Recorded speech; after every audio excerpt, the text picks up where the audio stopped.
Assalamualaikum warahmatullahi wabarakatuh. Saya Delia Nindi dari Prodi D4 Arsitektur Bangunan Gedung ingin mempresentasikan hasil kerja saya di mata kuliah Studio Terpadu 1 untuk merancang rental office. Berikut merupakan situasi dari bangunan rental office yang saya rancang. Bangunan ini terletak di Jalan Tanjung Pura, Pontianak. Bangunan ini berdiri di lahan yang berukuran 2.800 meter persegi dengan luas bangunan keseluruhannya adalah 7.392 meter persegi. Dari hasil analisis tapak didapatlah site plan seperti berikut. Akses masuk dan keluar menggunakan jalan utama yaitu Jalan Tanjung Pura. Menggunakan 2 jalur masuk dan keluar yang berbeda guna menghindari kepadatan. Sirkulasi kendaraan di dalam site dibuat memutari bangunan ke belakang dan jalur keluar diakses melalui basement. Bangunan dibangun menjauhi sumber kebisingan utama yaitu Jalan Tanjung Pura sebanyak kurang lebih 20 meter dan dibangun pagar tembok mengelilingi site. Bangunan ini menggunakan konsep pembagian zonasi secara vertikal. Berdasarkan program ruang didapat denah seperti berikut. Terdapat semi basement pada bangunan. Pada lantai ini, zoning hanya berisi zona publik dan servis. Zona servis difungsikan untuk ruangan yang mengelola sistem utilitas gedung. Kemudian, pada lantai dasar, merupakan area publik yang berisikan lobi, exhibition, dan kantor pengelola gedung. Pada lantai 1, 2, dan 3 merupakan area private yang difungsikan sebagai kantor sewa. Di lantai 1 dapat diisi oleh 2 penyewa kantor.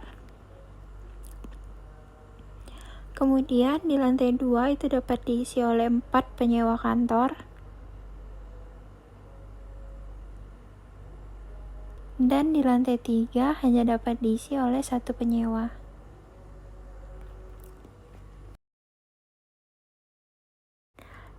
Di lantai 4 merupakan zona publik yang difungsikan untuk coffee shop, musola, dan restoran.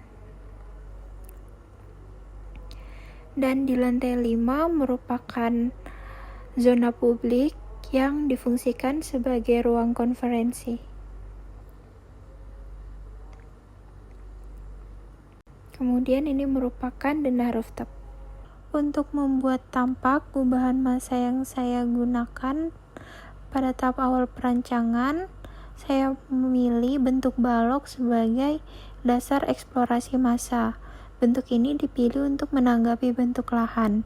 Dalam fase ini, bentuk masih bersifat kaku serta belum menunjukkan karakter yang spesifik. Dari kekakuan itu, saya berusaha merubah transformasi bentuk bangunan sehingga dapat menyesuaikan dengan fungsi bangunan ke depannya. Pada tahap kedua, saya melakukan pengurangan secara bertahap di beberapa bagian pada massa utama. Hal ini bertujuan untuk membuat ruang terbuka, menciptakan dinamika visual dengan permainan bidang, serta diharapkan mampu mengurangi beban angin dan memaksimalkan pencahayaan alami.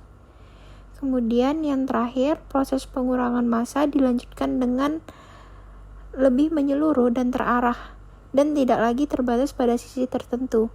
Dilakukan permainan maju mundur pada fasad dan volume bangunan dengan tetap mempertahankan proporsi keseluruhan gedung. Hal ini bertujuan untuk membentuk identitas visual bangunan yang unik dan dinamis, serta memenuhi kebutuhan fungsional seperti pencahayaan dan sirkulasi udara yang menjadi respon terhadap lingkungan, tanpa mengorbankan kapasitas ruang yang telah direncanakan. Untuk konsep yang saya gunakan adalah gubahan massa menekankan pada adaptasi terhadap lahan, dimulai dengan bentuk sederhana yang fleksibel. Proses gubahan ini menunjukkan pendekatan desain yang rasional, responsif, dan berorientasi pada konteks di mana setiap pengurangan massa memiliki tujuan untuk mencapai arsitektur yang harmonis secara fungsional maupun visual. Dari gubahan dan konsep tersebut didapat tampak seperti berikut. Pada tampak terlihat bentuk pengurangan. Pada tampak depan terdapat secondary skin. Dan pada tampak belakang terdapat sistem pembayangan yang lebih besar dibandingkan dengan sistem pembayangan yang lainnya. Hal ini merupakan respon dari analisis tapak terhadap matahari. Pada sisi belakang bangunan terdapat balkon dan ditambahkan lebih banyak jendela karena mendapatkan view berupa sungai. Pada tampak kanan dan kiri bangunan tidak memiliki jendela yang terlalu banyak karena jendela hanya difungsikan untuk memaksimalkan pencahayaan alami. Berikut merupakan tampak samping kiri. Terlihat jendela-jendela besar hanya ada di lantai dasar dan lantai 1. Selebihnya hanya ada jendela kecil dan sistem pembayangan. Kemudian ini merupakan tampak samping kanan. Jendela besar juga hanya ada di lantai 1 dan lantai dasar. Selebihnya hanya ada jendela kecil dan sistem pembayangan. Berikut merupakan potongan bangunan. Ini adalah potongan AA. Kemudian ini merupakan potongan BB. Berikut merupakan rencana pondasinya. Ini merupakan detail pondasinya. Ukuran pondasi ini adalah 2,2 meter. Kemudian menggunakan tulangan dengan diameter 12 dan 19 mili dengan jarak 15 cm. Kemudian ini adalah detail pondasi 2-nya. Menggunakan tiang pancang dengan ukuran 40 x 40 cm. Kemudian ini adalah rencana pembalokan basement. Ini adalah rencana pembalokan basement parsial A. Ini adalah rencana pembalokan lantai dasar. Kemudian ini adalah rencana pembalokan lantai dasar parsial A. Kemudian rencana pembalokan lantai 1. Ini adalah rencana pembalokan lantai 1 parsial A. Kemudian rencana pembalokan lantai 2. Ini adalah rencana pembalokan lantai 2 parsial A. Selanjutnya rencana pembalokan lantai 3. Kemudian rencana pembalokan lantai 3 parsial A. Rencana pembalokan lantai 4. Rencana pembalokan lantai 4 parsial A. Kemudian rencana pembalokan lantai 5 dan rencana pembalokan lantai 5 parsial A. Kemudian ini ada rencana pembalokan rooftop. Untuk balok induk saya menggunakan ukuran 40 x 60 dan balok anak saya menggunakan ukuran 25 x 40. Berikut merupakan detail balok induk. Saya menggunakan tulangan atas, tulangan torsi, dan tulangan bawah yang berukuran diameter 19 mili. Berikut adalah detail balok anak. Saya juga menggunakan tulangan dengan diameter 19 mili. Dan ini adalah detail balok 3.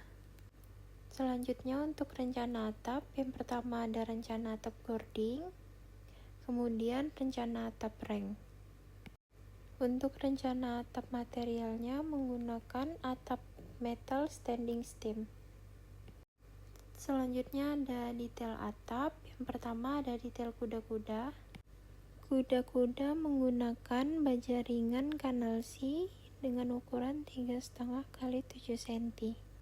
Kemudian ada detail sambungan atap menggunakan reng baja kanal V dengan ukuran 2 x 3 cm. Kemudian menggunakan kaso baja kanal C dengan ukuran 3,5 x 7 cm. Selanjutnya adalah rencana plafon. Yang pertama rencana plafon lantai dasar.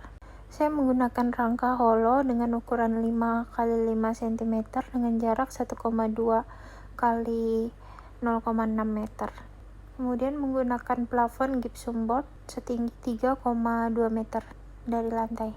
Selanjutnya ini rencana plafon lantai dasar parsial A, rencana plafon lantai 1, rencana plafon lantai 1 parsial A, rencana plafon lantai 2, rencana plafon lantai 2 parsial A, rencana plafon lantai 3, rencana plafon lantai 3 parsial A, rencana plafon lantai 4, rencana plafon lantai 4 parsial C. Kemudian rencana plafon lantai 5, rencana plafon lantai 5 parsial C.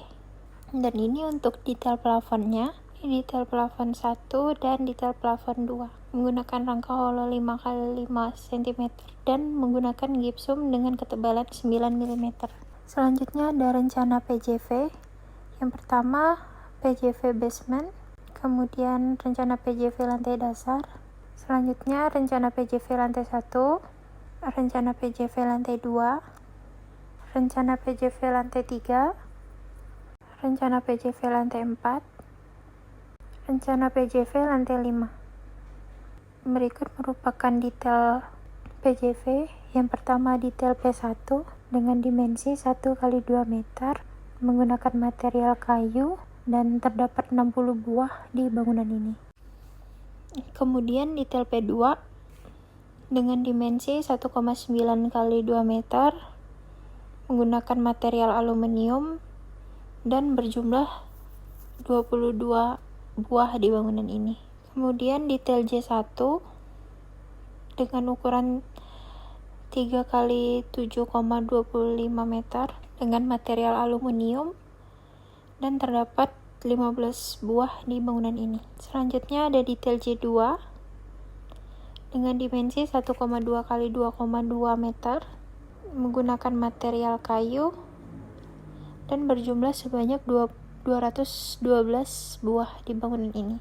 Kemudian detail J3 dengan ukuran 3,05 x 6,55 meter menggunakan material aluminium dan berjumlah 10 buah. Selanjutnya adalah rencana pola lantai. Yang pertama rencana pola lantai basement. Di sini menggunakan dua jenis keramik, yaitu keramik dengan ukuran 60 x 60 dan keramik ukuran 30 x 30.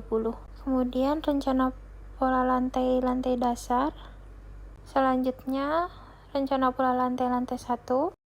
Selanjutnya rencana pola lantai 2. Rencana pola lantai 3. Rencana pola lantai 4. Rencana pola lantai 5. Dan berikut adalah detailnya. Pertama ada detail lantai menggunakan keramik polos ukuran 60 x 60 dan ini ada detail potongannya dengan spesi 4 cm menggunakan plat lantai 12 cm. Untuk perspektif eksterior dan interior, di sini ada masing-masing 4 buah. Yang pertama perspektif eksterior 1, kemudian perspektif eksterior 2, perspektif eksterior 3, perspektif eksterior 4.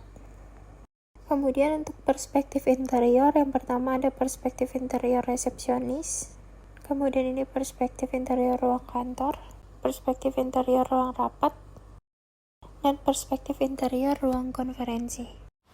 Untuk rencana utilitas bangunan, yang pertama ada rencana air bersih, kemudian ini adalah rencana air kotor, kemudian ini rencana pemanenan air hujan, kemudian terdapat rencana roof tank, kemudian ada rencana septic tank, kemudian instalasi listrik, terdapat rencana fire alarm dan smoke detector, kemudian rencana sprinkler, kemudian ada rencana tangga darurat, dan terdapat rencana lift. Lift orang dan lift barang dibuat terpisah guna meningkatkan efisiensi, keamanan, dan kenyamanan pengguna. Ini adalah animasi dari bangunan rental office yang saya rancang. Bangunan ini menggunakan warna-warna netral seperti putih, abu-abu, hitam, dan coklat. Abu-abu dan putih digunakan sebagai warna dasar yang bertujuan untuk efek psikologis yang mampu meminimalisir gangguan. Kemudian penambahan warna coklat banyak digunakan sebagai elemen fasad atau furniture yang menggunakan material kayu. Hitam digunakan untuk menambahkan kesan wibawa dan modern pada bangunan. Material utama yang digunakan pada bangunan ini adalah beton. Kemudian kaca yang mendominasi bangunan untuk memaksimalkan pencahayaan alami.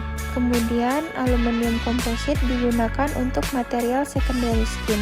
PVC panel digunakan sebagai material interior bangunan, serta material kayu juga digunakan untuk bangunan ini sebagai elemen fasad dan furniture.